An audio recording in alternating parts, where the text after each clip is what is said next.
Saudara, kasus kopi sianida dengan terpidana Jessica Kumala Wongso kembali mencuat. Putusan hakim yang menjatuhkan hukuman 20 tahun penjara menjadi polemik usai perusahaan penyedia konten Netflix membuat dokumenter tentang kasus kopi sianida. Polemik mengenai film dokumenter berjudul Ice Cold Murder Coffee and Jessica Wongso yang dirilis Netflix menimbulkan serangkaian tanda tanya.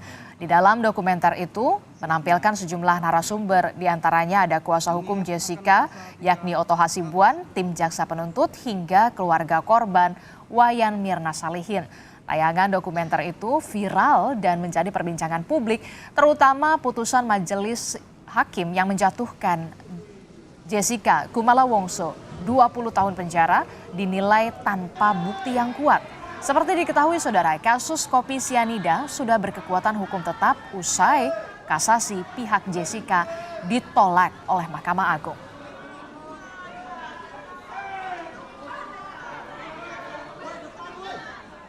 Kita akan membahas soal analisa hukum atas putusan Jessica Kumala Wongso di kasus kopi sianida. Di pagi hari ini kita bahas bersama dengan pakar hukum pidana Universitas Jenderal Sudirman.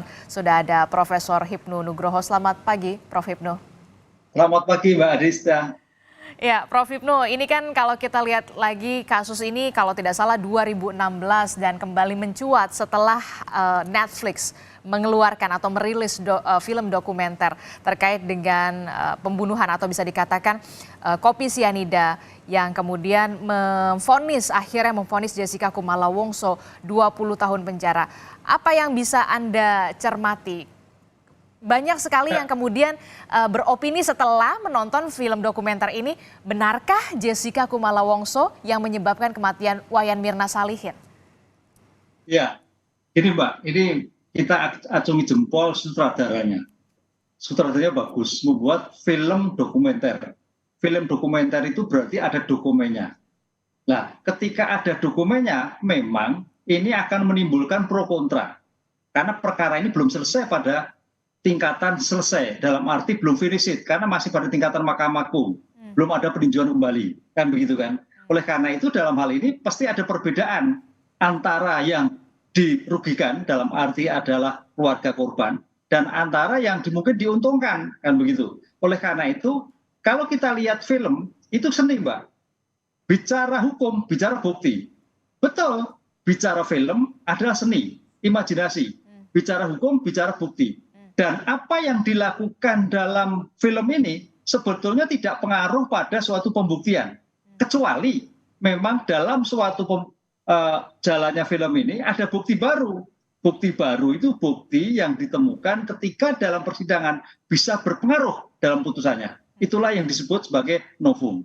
Tapi pertanyaannya, ini kan hanya film, kan gitu. Tapi film ini menyangkut perasaan orang dari dokumen yang ada.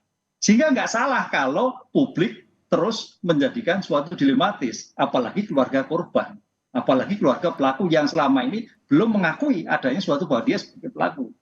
Itu Mbak Adista. Oke, kalau berarti kita cermati di sini supaya juga menjadi pemahaman kita bersama, begitu menjadi pemahaman warga Indonesia. Kalau memang hukum peradilan kita ini memang pada persidangan itu kan benar-benar menjadi sorotan publik, bahkan semua media televisi, bahkan media internasional juga menyoroti kasus ini. Live kita sampai 24 jam penuh. Bukti kalau sianida itu ditaruh di gelas dari Mirna Salihin ini memang tertutup oleh shopping bag pada saat itu. Nah, apakah kemudian jaksa bagian mana yang kemudian menjadi bukti kalau memang Jessica Kumala Wongso lah yang kemudian melakukan itu semua? Iya, dari bukti yang ada, memang permasalahannya kalau kita kaji ini betul Mbak Adistia, bahwa ini perkara yang luar biasa, penahanannya pun luar biasa, persidangannya pun luar biasa, sampai namanya keterbukaan itu di TV tanpa tutup, artinya itu tanpa membedakan antara pembuktian saksi dan yang lain. Ini yang satu luar biasa. Cuman memang permasalahannya kalau kita tengok ke belakang, konsep sebagai bukti indirect, bukti langsung, bukti direct itu tidak ditemukan. Apakah terkait dengan si Jessica itu menyampaikan kopi, ini yang belum ketutup. Nah, tapi kan hukum tidak seperti itu. Ada korban, sehingga ada bukti langsung dan tidak bukti langsung. Nah, ketika bukti tidak langsung itu memang tanda petik ya, ketika itu suatu pembuktian. Dan pembuktiannya bukan pembuktian manual loh, Mbak. Ini scientific loh, scientific crime investigation loh. Sehingga ada suatu dugaan ya, pada waktu itu ada pelakunya pada yang sekarang lagi ramai sekarang ini. Walaupun yang bersangkutan mengelak. Ya karena memang tertutup. Nah, disinilah memang gambaran bagaimana ketutupan itu bisa membuka bahwa dia adalah sebagai pelakunya. Disinilah makanya topik cerita. Nah ini, cerita film itu dari menarik seperti itu. Tapi di menarik situ, di belakangnya ada orang yang sangat dirugikan, yang sampai sekarang belum mengakui. Di mengakui yang satu sekarang ada korban, yang dia pasti sebagai pelakunya. Di sini Mbak, pembuktian hukum acara sebetulnya pada waktu itu sudah selesai. Pertanyaannya, apakah itu bisa dikatakan sebuah film? Belum. Masih ada tadi saya katakan peninjauan kembali. Kami ingin mengklarifikasi kembali Pak, PK ini sudah ditolak Mahkamah Agung terhadap Jessica Kumala Wongso ini pada 2018. Jadi apakah kemudian dengan adanya film dokumenter ini bisa mempengaruhi salah satu-satunya langkah yang bisa dilakukan adalah gerasi? Begini Mbak, gerasi itu kebijakan presiden. Gerasi itu bukan merupakan upaya hukum. Gerasi itu adalah ampunan. Ampunan kepada presiden bahwa apa yang dilakukan itu tetap bersalah. Jadi gerasi itu tidak merubah sifat melawan hukumnya, Mbak. Artinya memang betul dokumenter ini bahwa pelakunya adalah seperti yang disebutkan dalam film itu. Sehingga pelakunya itu minta ampun pada presiden. Jadi sifat melawan hukumnya tetap bahwa dia sebagai pelaku. Hanya hukumannya bisa dirubah dari yang seumur hidup menjadi pidana badan 20 tahun atau menjadi 15 tahun. Jadi berubah hukumnya, sifat melawan hukum dari pelaku yang bersangkutan tetap ada.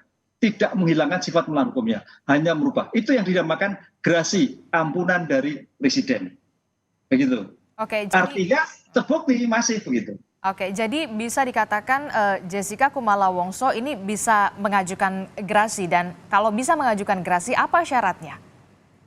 Gerasi kalau kita lihat undang-undang gerasi memang satu, bahwa tindak pidana tersebut belum diajukan karena gerasi itu mengajukan satu kali. Itu Mbak, dalam suatu peristiwa satu kali. Kedua, bahwa diajukan pada presiden. Jadi statusnya aktif, lain dengan abolisi, pasif. Pasif itu negara memberikan keringanan. Tapi kalau ini adalah aktif. Artinya Jessica menyampaikan presiden minta ampun. Begitu Mbak. Jadi bukan bebas. Ampun pada presiden sehingga terhadap putusan yang dijatuhkan seumur hidup bisa berubah menjadi pidana waktu 20 tahun. Atau mungkin lebih ringan lagi. Bisa tergantung pada presidennya. Oke, nah ini yang juga menjadi pertanyaan saya. Kemudian ketika film dokumenter ini dirilis, kemudian banyak sekali mata yang tertuju lagi, mereview kembali lagi. Apakah ada pengaruhnya dengan proses hukum yang memang sudah dikatakan putus berkekuatan hukum tetap? Jessica Kumala Wongso sudah inkrah 20 tahun. Apakah ada pengaruhnya? Dalam konteks hukum suatu sistem peradilan pidana baik dari penyelidikan sampai putusan sudah tidak ada pengaruhnya Mbak. Nggak ada pengaruhnya lagi terhadap Jessica. Kecuali gini Mbak, makanya tadi kecuali suatu saat ada ditemukan atau bukti bahwa pelakunya itu bukan Jessica. Ada orang yang mengaku, tapi juga bukti-bukti yang konkret bukan Jessica, itu baru.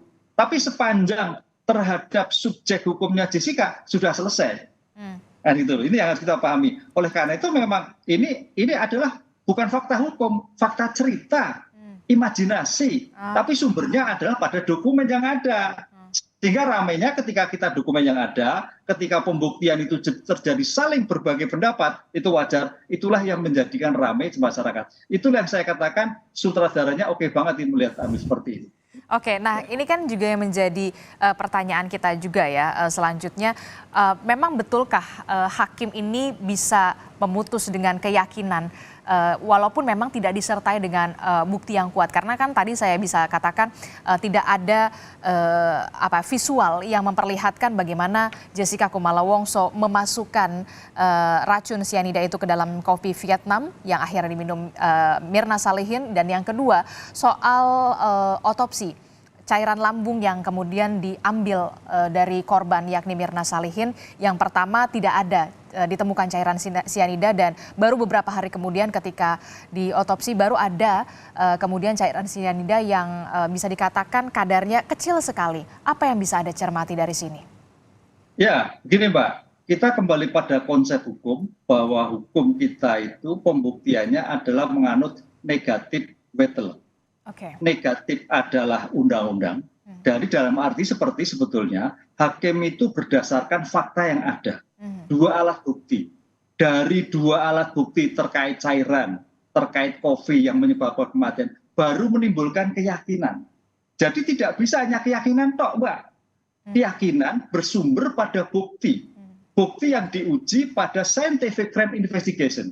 Itu baru suatu pembuktian. Jadi kalau mengajar keyakinan salah besar itu kalau keyakinan yang menjadikan muncul. Bukti itulah yang menimbulkan keyakinan. Oleh karena itu memang kemarin kalau kita lihat bagaimana penuntut umum memberikan fakta terhadap racun, fakta terhadap suatu pelaku, fakta. Itu yang meyakinkan. Yang kebetulan itu mungkin pada saat itu apa yang dilakukan oleh penuntut umum, wah itu memang meyakinkan bahwa pelakunya adalah C. Kan gitu Pak. Sehingga terbuktilah bahwa dia pelakunya C. Ini yang dijadikan. Makanya dalam suatu persidangan itu sebetulnya bagaimana menguasai suatu pemikiran sehingga hakim itu meyakini bahwa pelakunya adalah yang bersangkutan. Perdebatan antara penuntut umum dan penasihat hukum itu yang menjadikan bagaimana mempengaruhi pemikiran hakim yang berdasarkan pada bukti. Karena bagaimana juga namanya penuntut umum berpikir pada subjektif yang objektif. Tapi bagi pengacara objektif tapi subjektif. Nah ini yang kadang-kadang tidak ketemu. Kan itu. Tapi itulah makanya hakim akan menilai bukti yang menimbulkan keyakinan sehingga menjatuhkan putusan Jessica bersalah.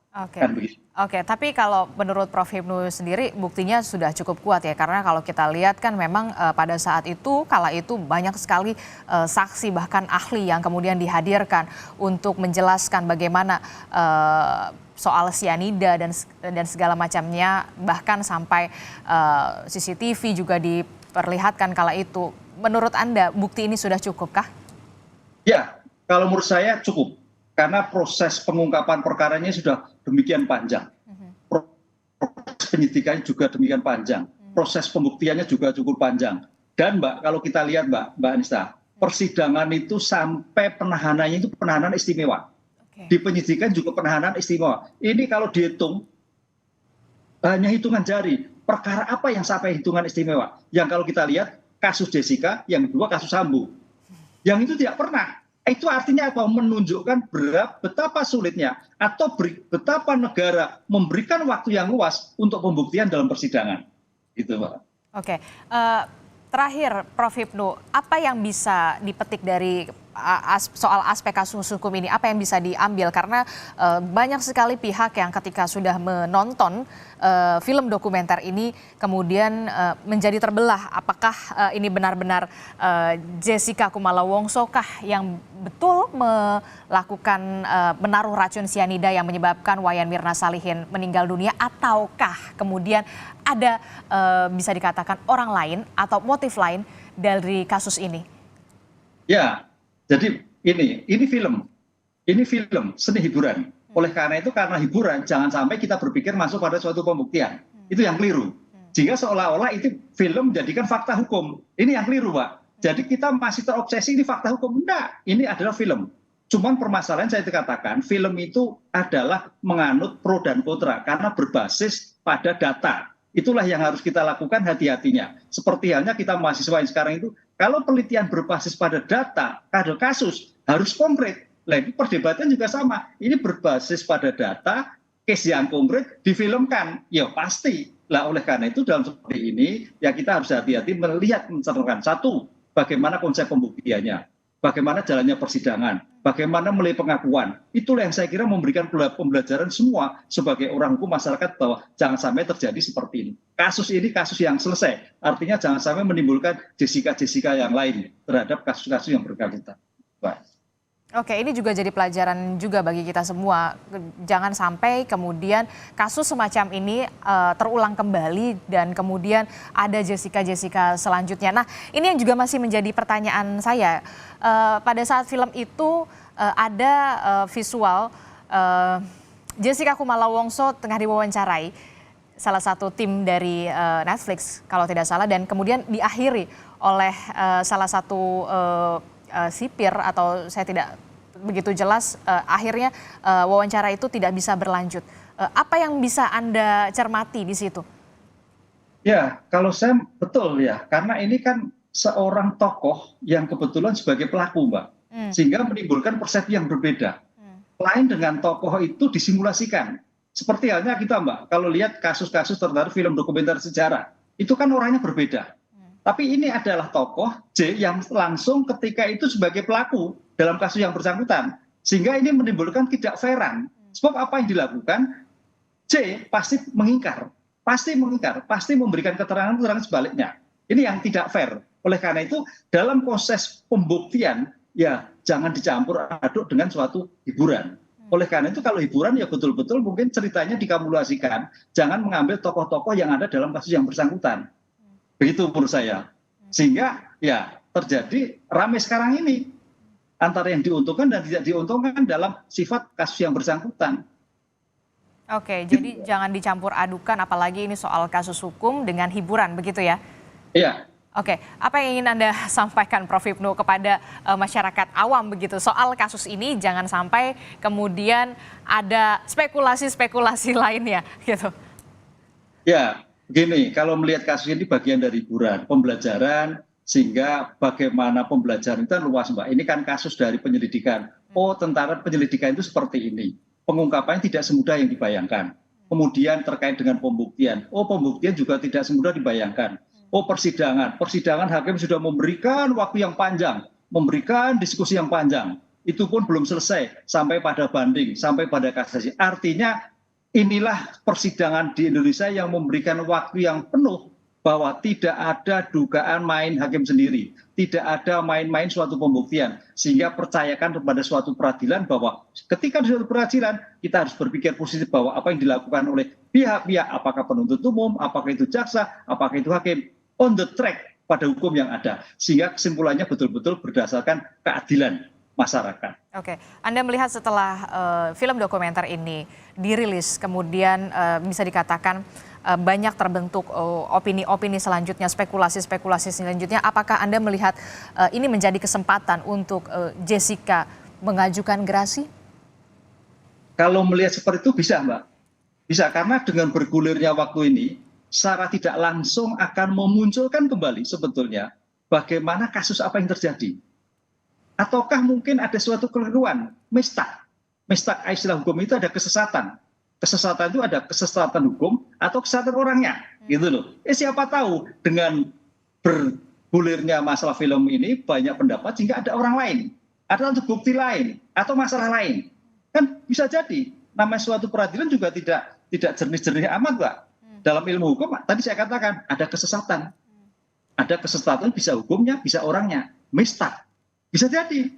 Lah oleh karena itu kalau itu memang betul akan memunculkan, itu juga bagian nilai positif. Bahwa ternyata film juga bagian bisa arah menjadikan suatu peradilan yang baik.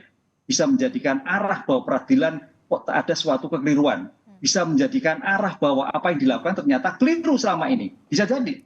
Jadi itulah yang disebut dalam suatu ilmu kriminalistik itu ada taktik dan teknik, Mbak. Ini suatu taktik kecerdikan, bagaimana yang sekarang waktu itu masih buntu, coba dalam film ini siapa tahu ada masalah-masalah atau bukti atau pelaku-pelaku lain yang memberikan suatu penjelasan di perkara yang bersangkutan. Oke, kita akan nantikan apakah kemudian akan ada langkah hukum selanjutnya yang dilakukan oleh pihak dari terpidana, ya Jessica Kumala Wongso. Terima kasih pandangan perspektifnya pakar hukum pidana Universitas Jenderal Sudirman Profesor Hipnu Nugroho telah bergabung bersama kami di Sapa Indonesia Pagi.